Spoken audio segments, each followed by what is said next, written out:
Assassin's Promise by Thomas Woodward. Chapter 74. Kayana stepped out of the tent behind Kellen, and there was a swell of shouts that erupted from the men and women. Seeing Kayana in the flesh was almost too much for Vaesen to bear. She spat at the woman and raised her torch higher. "I will see you dead!" Vaesen screamed. Kellen kept his body between the mob and Kayana, not allowing himself to be pushed out of the way. Kayana stood there, motionless. She did not speak a word. Henneb grinned.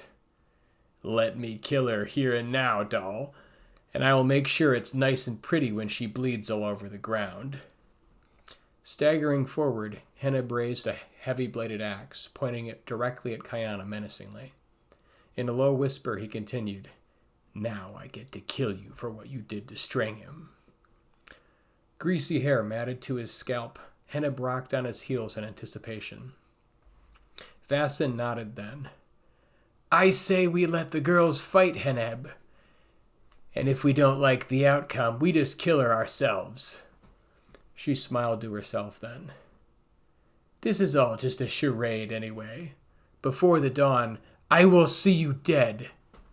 The buzzards will pick at your body. No one will give you the honor of a burial. Not after you took my Genarl. Go on, speak, woman. Let me hear your pretty voice. I want to remember it before we kill you." Vaesen spat the words out, the heat of her anger gathering like a storm. "If I fight," Kayana said, "you will let the child go. You will let Kellen and his family take 2 horses and a cart to carry her and watch them go.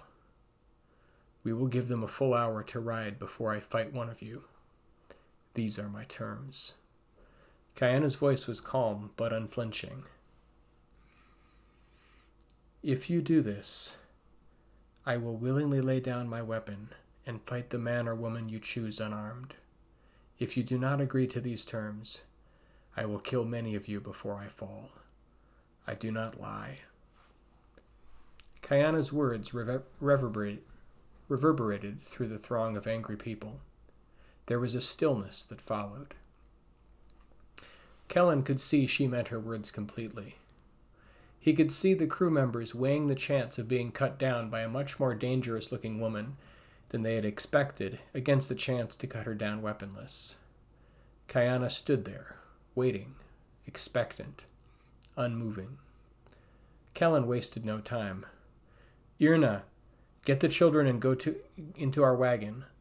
Pull the horses up so you can load the girl into the back." Irna quickly moved away, gathering her children to the wagon behind their tent. For a moment, the uneasy stalemate held.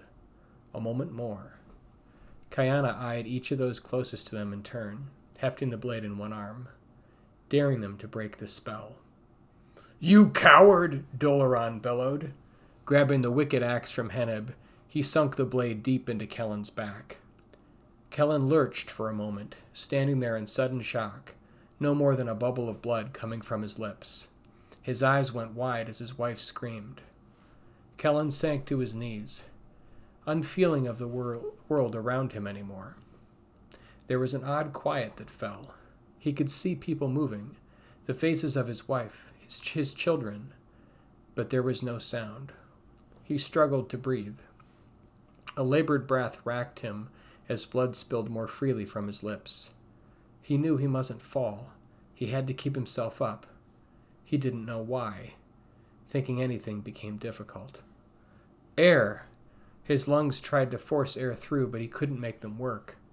Darkness started to recede around him. He fixed his eye on the face of his children. Little Island was staring back at him and started to cry. He had never seen anything so beautiful in his life. Oh, his wife. He fumbled with cold fingers. Darkness began to cover him like a sheet. His heart had stopped. With arms that no longer felt, he lay down on the earth. Hassim rushed forwards, encouraged by Dolaran's sudden boldness. Without speaking, he snarled and drove his dagger into Kellen's back, spitting on his crumpled form. Irna hadn't stopped screaming. Kayana moved in a blur, impaling the short, reedy man in an instant before wrenching the heavy bronze blade back and hacking at Dolaron's outstretched arm. The large man was surprisingly agile and managed to dance back just in time, letting loose a string of curses. Kayana lashed out in a spinning arc, striking at unprotected groins, knees, and eyes. Her flashing blade moved like true lightning. She grunted with the exertion. Those who dodged the lashing sword, she kicked the legs out from under, or bashed in the temple with the hardened heel of her right hand. Dolaron moved back for fear of his life, watching in surprise as the tangle of men and women stumbled this way and that, impeding their movement and allowing Kayana to deal out death in rapid succession. Looking to the bloodied earth, Dolaron saw the unmoving eyes of Vassin, staring fixedly on a point far off into the sky. Her throat had been separated in a bloody mess, and she lay in a pool of her own blood. Heneb lay thrashing to his right, sobbing in pain as he tried to put the contents of his gut back inside and spilling blood everywhere.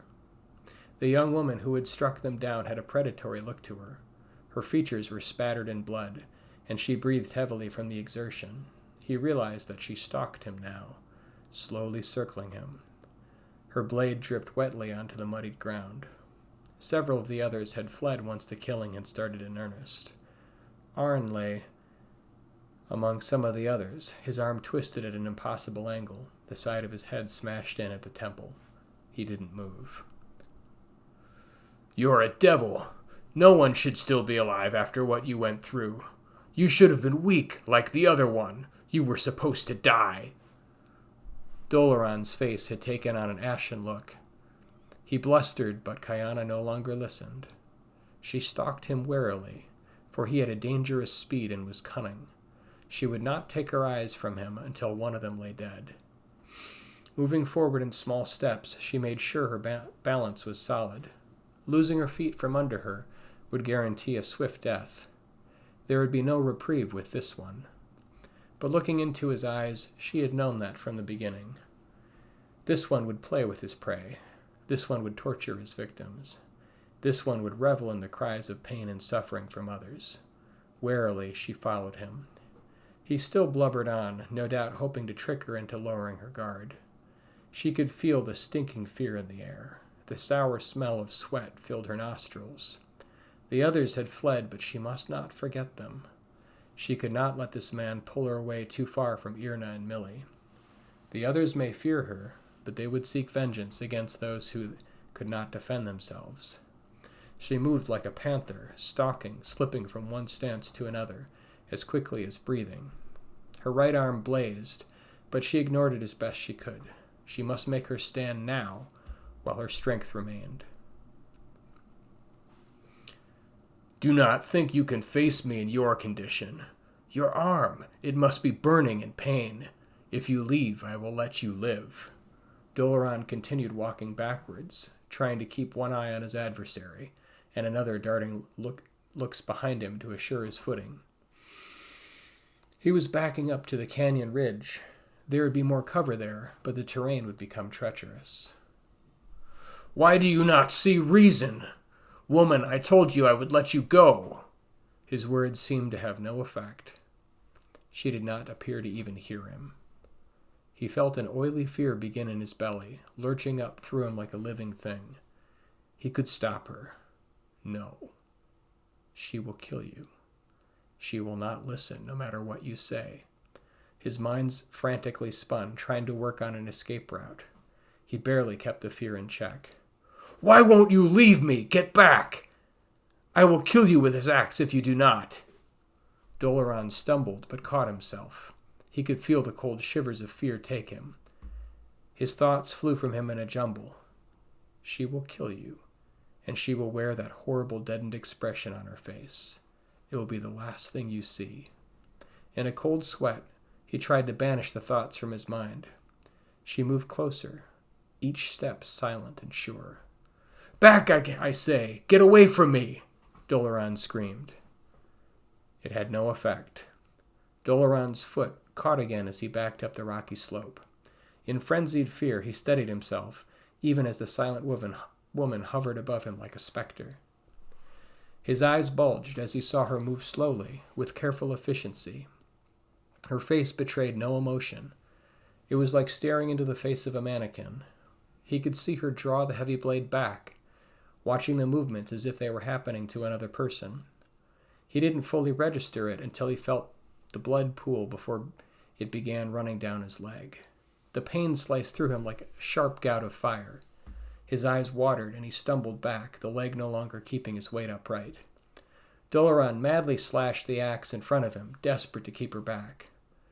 He could see her step back the space of mere inches as the blade passed in front of her, then step forward again. Each step was silent, final. He could see the blade before it moved, this time entering the left side of his chest. He sobbed as the blade pierced his flesh. The blade went deeper before pulling out with such pain that he momentarily lost his vision. "Why will you not leave me?" he stammered on. He knew the pain before the next fall of the blade and whimpered like an animal that had been led to the slaughter. He didn't want to die. He could see the blade on course with the back of his other knee and shrieked before the blade pierced him again. He howled. He could feel his tendons being cut, his other leg giving out, depositing him onto the bleeding earth. "Why? Why won't you leave me?" His shrill voice came out in a torrent, pitiful in his own ears. A deeply recessed part of him felt the fear that he had only guessed many of his victims had once felt. He shrieked again like a baby as the blade pierced him again. His lifeblood seeped out onto the rocks. He felt consciousness wobbling like a slowly spinning top. "Answer me! Why?" He looked up and saw the deadened gaze of the young woman, staring back at him, blackness filling around the edges of it. "I'm sorry. Please forgive me.